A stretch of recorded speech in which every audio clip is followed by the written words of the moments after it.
बिस्मिल्लाहिर्रहमानिर्रहीम। अस्सलाम वालेकुम नाज़रीन, मैं हूं फैयाज़ राजा और आप देख रहे हैं आपका अपना यूट्यूब चैनल। दोस्तों, अहम तरीन और बहुत बड़ी डेवलपमेंट के नतीजे में पाकिस्तान तहरीक इंसाफ के लिए बहुत बड़ी खुशखबरी। सुप्रीम कोर्ट ऑफ पाकिस्तान के 8 बहादुर जजेस की जानिब से मखसूस नशस्तों के हवाले से तफसीली फैसला जारी, जिसके नतीजे में पाकिस्तान तहरीक इंसाफ की 8 फरवरी 2024 के इलेक्शन में जीती गई 225 नशस्तों की राह हमवार होगी। एक और बड़े और अहम तरीन फैसले के नतीजे में मौजूदा DGISI को घर जाना होगा। सुप्रीम कोर्ट ऑफ पाकिस्तान के 8 बहादुर जज साहबान का ये फैसला, जिसके नतीजे में तमाम तर अदालती सियासी इंतखाबी सूरत हाल बदल कर रह गई है, आपके सामने रखेंगे। दीगर अहम तरीन मामलात और चीज़ों के ऊपर भी रोशनी डालते हैं। तो जनाब, सुप्रीम कोर्ट ऑफ पाकिस्तान का बड़ा फैसला, इलेक्शन कमीशन का फैसला आइन से मुतसादम है। मखसूस नशस्तों के हवाले से तफसीली फैसला जारी कर दिया गया है कि इलेक्शन कमीशन का 1 मार्च को जारी किया जाने वाला फैसला आइन से मुतसादम है।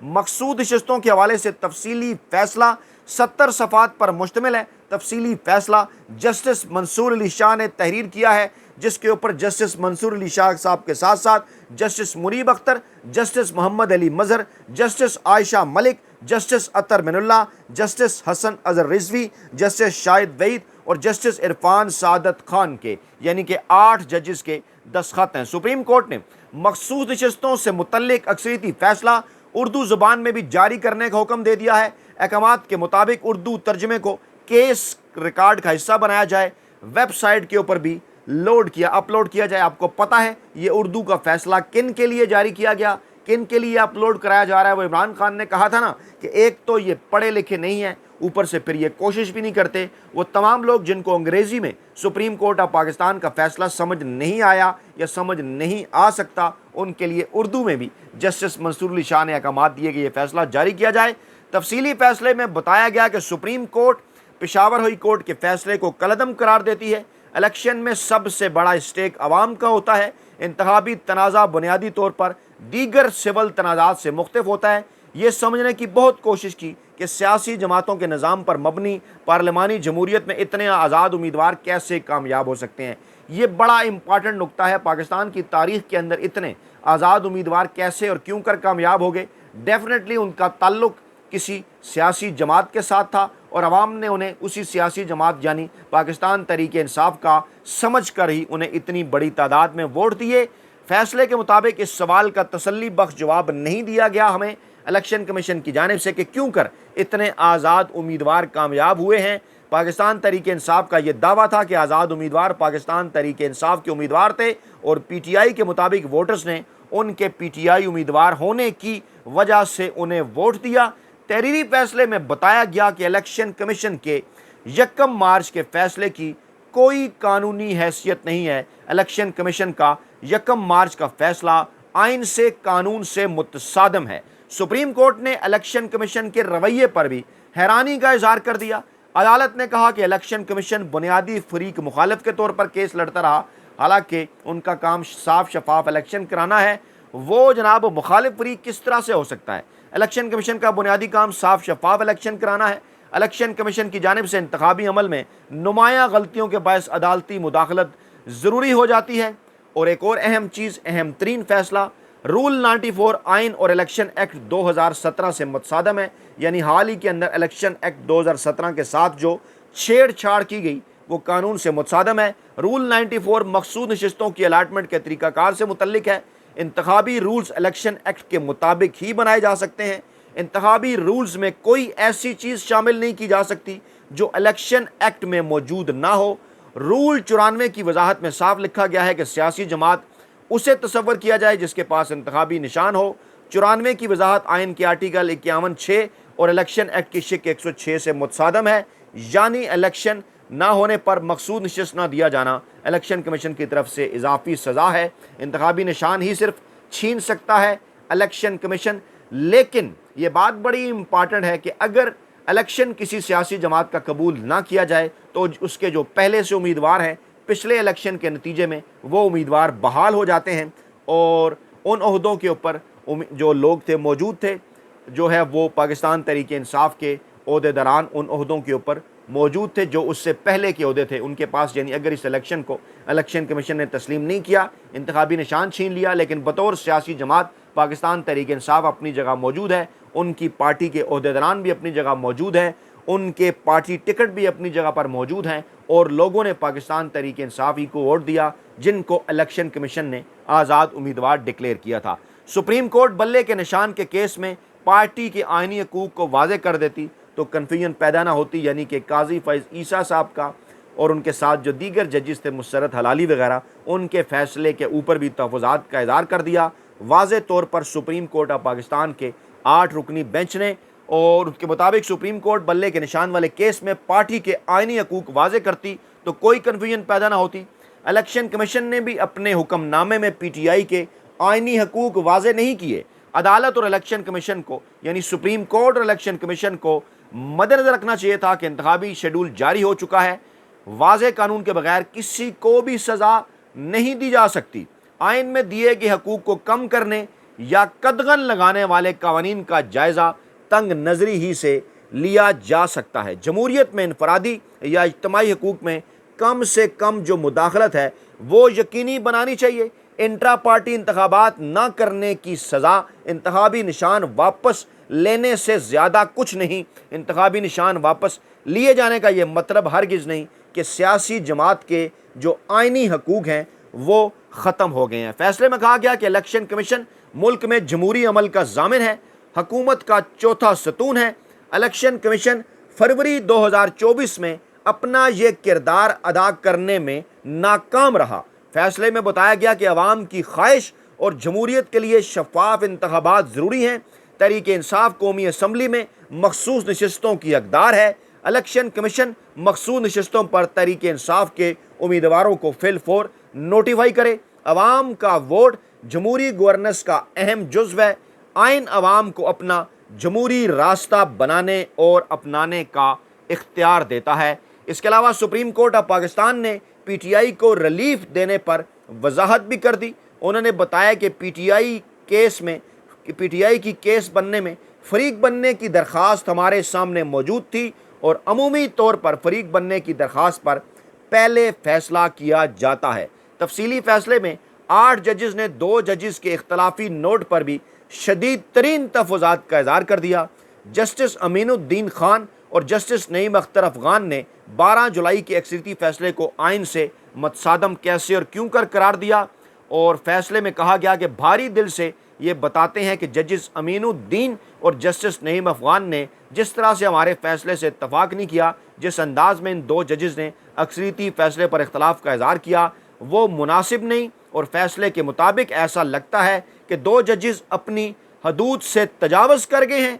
उन्होंने 80 उम्मीदवारों को इंतबाह दे दिया और इलेक्शन कमीशन को अक्सरियती हुक्म की तामील ना करने का हुक्म भी दे दिया, जो कि सरासर गैर आइनी है। यानी ये मामला जो है वो इन दोनों जजेस को, जिनके नाम जस्टिस अमीनुद्दीन खान और जस्टिस नईम अख्तर अफ़गान है, उनके ख़िलाफ़ इस मामले को सुप्रीम जुडिशल कौंसल में भी ले जाया जा सकता है, क्योंकि उन्होंने वाज़े तौर पर लार्जर बेंच का जो फ़ैसला था, जिसमें 13 रुकनी लार्जर बेंच में 8 जज साहबान का अक्सरियती फ़ैसला था, उसमें से 2 जजेस जिन्होंने इख्तलाफ किया, उन्होंने वाज़े तौर पर इलेक्शन कमीशन को इस बात का हुक्म दे दिया कि वो सुप्रीम कोर्ट ऑफ पाकिस्तान के अक्सरियती फ़ैसले को मानने से इनकार कर दें, उसकी तामील ना करें। और गोया कि ये जो फ़ैसला था, ये जो 2 जजेस का इख्तलाफी फ़ैसला था, ये किस तरह से आइन और कानून से मुतसादम था, ये वाज़े कर दिया 8 जजेस ने। और अदालत के 13 रुकनी फुल कोर्ट बेंच का ये फ़ैसला था। ऐसे मुशाहिदात इंसाफ के आला तरीन इदारे की सालमियत को नुकसान पहुँचाते हैं और ऐसा लगता है कि ये अमल अदालती कार्रवाई में रुकावट डालने की कोशिश है। अब ज़रा सोचिए कि अमीनुद्दीन खान और नईम अख्तर अफ़गान, काजी फैज़ ईसा साहब के 2 फेवरेट जजेस, उनके बनाए गए हर बेंच के अंदर ये शामिल होते हैं और फिर काजी फैज़ ईसा साहब इनसे अपनी मर्ज़ी के फ़ैसले कराते हैं। और अब काजी फैज़ ईसा साहब ने मुनीब अख्तर साहब को जजेस कमेटी में से निकाल कर अपनी मर्ज़ी के पसंदीदा 4थे नंबर के भी नहीं 5वें नंबर के अमीनुद्दीन खान साहब को शामिल कर लिया। यही आफरीदी को भी शामिल नहीं किया, क्योंकि उन्हें इस बात का अंदाज़ा है कि कभी कभी वो भी इनसे इख्तलाफ कर जाते हैं। तो अमीनुद्दीन खान के मुतल्लिक जिन्हें पूरा यकीन था, यानी सोचें ज़रा, एक का नाम वालदैन ने काजी रखा, दूसरे का नाम वालदैन ने अमीन रखा, तो काजी और अमीन अगर इस तरह के होंगे तो क्या पाकिस्तान के निज़ाम इंसाफ से लोगों का एतमाद उठ नहीं जाएगा। फैसले के अंदर 70 सफ़ात के तफसीली फ़ैसले में 8 जजेज़ ने सुप्रीम कोर्ट के 2 जजों की अपने 12 जुलाई के फैसले को गैर आइनी करार देने के रिमार्क्स को सख्त तनकीद का निशाना बनाया है और कहा है कि जस्टिस अमीनुद्दीन और जस्टिस नईम अख्तर अफगान का अमल सुप्रीम कोर्ट के जजेस के मनाफी है। और 12 जुलाई को सुप्रीम कोर्ट ने सुन्नी इत्तेहाद कौंसिल की मखसूस नशस्तों के केस में पेशावर हाई कोर्ट और इलेक्शन कमीशन का फैसला कलअदम करार देते हुए पाकिस्तान तहरीक इंसाफ को मखसूस नशस्तों का हकदार करार दिया था, जो कि एक बहुत बड़ी और अहम तरीन डेवलपमेंट के तौर पर इसको देखा जा रहा है। दूसरी जानिब जनाब पाकिस्तान तहरीक इंसाफ की जानिब से इस अमल को वेलकम किया गया है।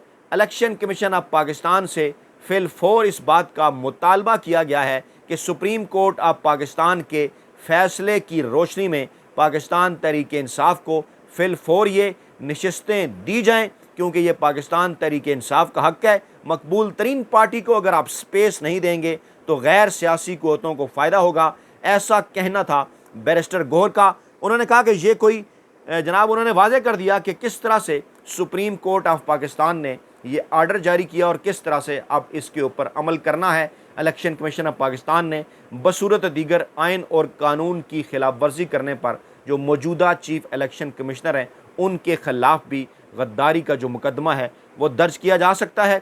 बड़ी डेवलपमेंट के तौर पर जस्टिस मंसूर अली शाह की तकर्री का नोटिफिकेशन जारी करने की दरख्वास्त पर एतराज़ात लाहौर हाई कोर्ट ने ख़त्म कर दिए हैं और अब जनाब इस मामले के हवाले से ये कहा जा रहा है दरख्वास्त गुजार ने क्योंकि इस्तदा की थी कि लाहौर हाई कोर्ट हुकूमत को जस्टिस मंसूर अली शाह की बतौर चीफ जस्टिस तैनाती का नोटिफिकेशन जारी करने का हुक्म दे। अब अदालत ने दरख्वास्त पर एतराज़ ख़त्म करते हुए इसे समाअत के लिए मुकर्रर करने का हुक्म दिया है, जिस पर अब सुप्रीम कोर्ट की लाहौर हाई कोर्ट की चीफ जस्टिस आलिया नीलम इसके ऊपर बेंच बनाएंगी। और इसी तरह से इमरान खान ने प्रैक्टिस एंड प्रोसीजर कमेटी में चीफ जस्टिस के ख़िलाफ़ दोबारा से दरख्वास्त दायर कर दी है और मौक़िफ़ अपनाया कि चीफ जस्टिस काजी फैज़ ईसा PTI और इमरान खान के ख़िलाफ़ जानिबदार हैं और मेरे और PTI से मुतल्लिक़ किसी भी केस के अंदर वो हिस्सा ना बने।